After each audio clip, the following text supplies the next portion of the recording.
আসসালামু আলাইকুম ভিউয়ার্স, ইসমা আদিল। আমাদের দুষ্টু মিষ্টি ভালোবাসার গল্পগুলো যদি আপনাদের ভালো লেগে থাকে তাহলে চ্যানেলটি সাবস্ক্রাইব করে ভালো লাগলে লাইক করে পাশে থাকা বেল আইকনটি বাজিয়ে দিবেন। Please please please. হাই জান। জান, কি করো? ওই, হুম। কলিজা, কি করো তুমি? আমি ঘুমিয়ে আছি। তুমি ঘুমিয়ে থাকলে রিপ্লাই দাও কি করে? আমিও শুয়ে আছি। না মানে জান শুয়ে আছে। হুম, বুঝছি জান। জান গো, জান। তুমি একটু কালো মেকআপ মাঝে মধ্যে করিও। কেন জান এই কথা বললা?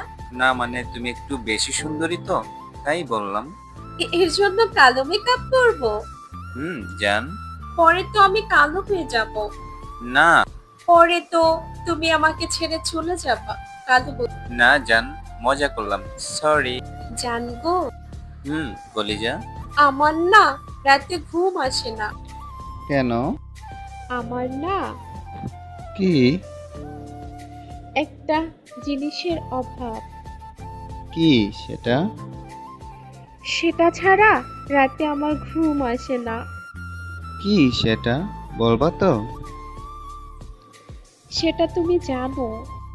আচ্ছা, কুলবালিশ? না। তাহলে জামাই। সেটা আবার কে? পাগল তুমি? কলিজা। জানগো, হুম তোমার লজ্জা করে না আমাকে রেখে ঘুমোতে? না, কেন লজ্জা করবে? আমি তো এখনো বিয়ে করিনি।